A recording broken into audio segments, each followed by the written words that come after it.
Alors, petit point vidéo sur mon décompte sur l'or depuis le point bas qui a été fait ici autour des 1282. Donc si on regarde un peu les vagues successives qui ont eu lieu à partir de ce point-là, on constate donc un décompte ici donc qui est 1, 2, 3, 4, 5. Donc une première vague d'impulsion en 5 temps que je note grand A en orange ou alors grand 1 entre parenthèses. Pourquoi? Parce que à ce stade, on ne sait pas dire si il s'agira d'une impulsion en 5 temps, et donc ils feront 1, 2, 3, 4 et 5 pour aller plus haut, ou alors si c'est simplement une vague corrective en 3 temps que l'on va noter donc A, B, C. Donc ici à partir de ce point-là, on a une correction. Donc vous voyez que les prix vont ici à plat. Donc on a une première vague en 3 temps, donc on aurait pu noter A, B et C, qui donne ici une vague W. Pourquoi? Parce que c'est une correction complexe, car après la vague W qui est ici, on a de nouveau une vague correctrice en 3 temps, donc A, B et C, qui donne ce qu'on appelle la vague X, et derrière cette vague X, on attend une vague Y qui va corriger habituellement plus profondément que la vague W, puisque la vague X se situe plus haute que le point A ou 1 qui est ici. Donc c'est ce qu'on appelle une correction en expanding flat en termes héliotistes. Et donc on a notre WXY qui donne ici notre point B orange ou notre vague 2. À ce stade-là, je dirais que le décompte préférentiel, c'est le décompte A, B, C. Pourquoi? Parce qu'une vague 2 généralement se décompose en 3 temps et ne se décompose pas de manière complexe. Donc on retrouve assez rarement des vagues 2 en expanding flat. Donc on aurait pu avoir un double, enfin A, B, C qui serait arrivé un peu plus bas autour de 1,2 pour avoir une correction sur les 61,8 de retracement Fibonacci, qui est le retracement classique pour une vague 2. Mais ici, non, on a eu un expanding flat, donc ça me fait penser au fait que ben voilà, on est plus dans une séance de vagues correctives. Et si on prend le décompte par rapport donc au point B, on a une première vague haussière donc qui est ce qu'on appelle une diagonale d'initiation. Donc on va faire donc une sorte de triangle ascendant où on va faire donc 1, 2, 3, 4 et 5 en 5 temps. Donc là on a notre première vague d'impulsion, la vague corrective qui dans ce cas-ci est très très courte et qui a été suivie directement par une impulsion assez forte, donc caractéristique d'une vague 3 qui est généralement la vague la plus impulsive des 5 vagues que l'on peut retrouver dans une vague impulsive.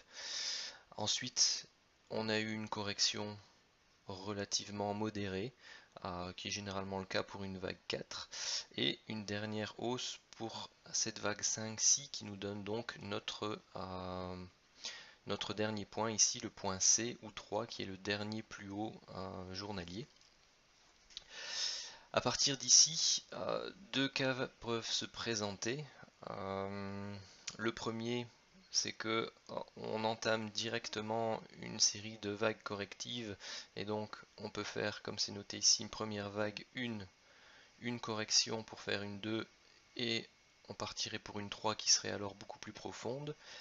Ou alors, à l'instar de ce schéma-ci, on pourrait avoir des vagues correctives en orange euh, qui se traduiraient en WXY. Donc ici on aurait fait un A, B, C qui serait noté donc W, et nous serions en train de réaliser un nouveau A, noté ici entre parenthèses, B, qui arriverait plus ou moins dans ces aussi, donc entre 1302 et 1303 qui sont les 50% et 61,8% de retracement de Fibonacci de cette première vague baissière. Et donc à partir de ce point-là, on pourrait assister à une nouvelle jambe baissière qui arriverait, donc si on prend habituellement les 100% de la première vague,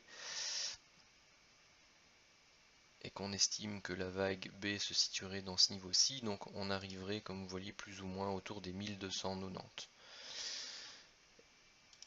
C'est ici, autour des 1290, que se jouerait le décompte, l'avenir du décompte, c'est-à-dire que si on rebondit sur cette zone-ci et qu'on repart à la hausse, on aura donc eu notre point W, donc pour notre WX, Y, et donc là le Y pourrait poursuivre sa hausse. Donc si je prends par exemple le 4 heures, donc vous avez ici notre première vague qu'on noterait ici W. D'ailleurs je vais vous le noter. Hop, et je vais vous le mettre en orange. Nous serions donc en train de faire notre X pour aller ensuite faire une vague Y qui correspondrait à un niveau de retracement, on va dire conforme et attendu par rapport au fait que nous ayons en termes de décompte, bon ici je suis en 4 heures mais on peut le voir en journalier, une première vague impulsive notée 1, 2, 3, 4, 5 ici. Et donc si c'est une première vague impulsive, que ce soit une vague qui soit notée 1 ou de nouveau grand A, si jamais c'est une correction en A, B et C, eh bien on s'attend au moins à avoir un niveau de retracement de 50% pour une vague B et 61,8 pour une vague 2. Donc c'est ce qui me fait penser au fait que nous sommes en train de travailler plutôt une vague X qui pourrait nous ramener sur ce genre de zone, donc les 1290, et ensuite si on fait l'expansion classique par rapport aux 1290, on arriverait dans une zone, par contre ici on n'a pas les 123, il n'a pas pris le bon, revenons en 4 heures.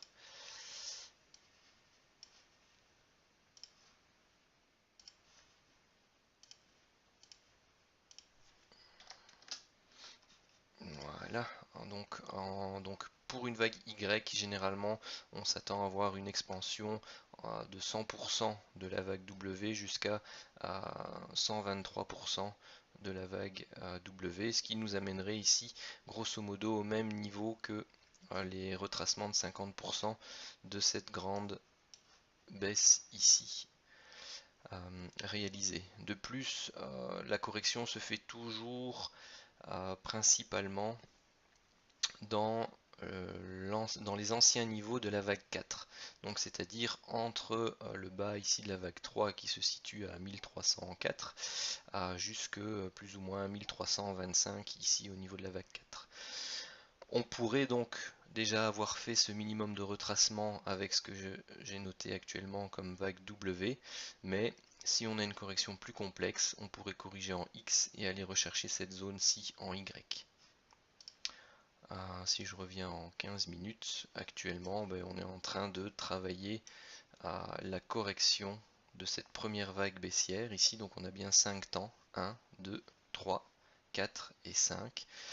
Donc comme je vous l'avais indiqué ce matin, on a rebondi sur le niveau clé ici des 1295, enfin sur cette zone-là. On a fait 1, 2, 3, 4 et 5. Première vague corrective notée petit a. Ici on a corrigé autour des 50% de cette vague là, qui est un retracement classique pour la vague B. Et ici on est potentiellement en train de travailler une vague C qui pourrait nous emmener donc autour des 1302. À ce niveau-là, il faudra observer les prix pour voir si effectivement on a un signal qui nous permet de reprendre une vente pour jouer justement cette correction qui serait à venir. Voilà, je ne manquerai pas de vous faire savoir un peu l'évolution du décompte et savoir si je reprends une position à la vente ou alors si ma petite vente initiée vendredi est stoppée ou pas. Bon, actuellement j'ai pas mis le stop ABE, mais je l'ai laissé au-dessus du dernier plus haut, parce que d'une part c'est une très petite position, et d'autre part je m'attends vraiment à ce que cette zone-ci fasse vraiment le reflux des prix pour aller plus bas.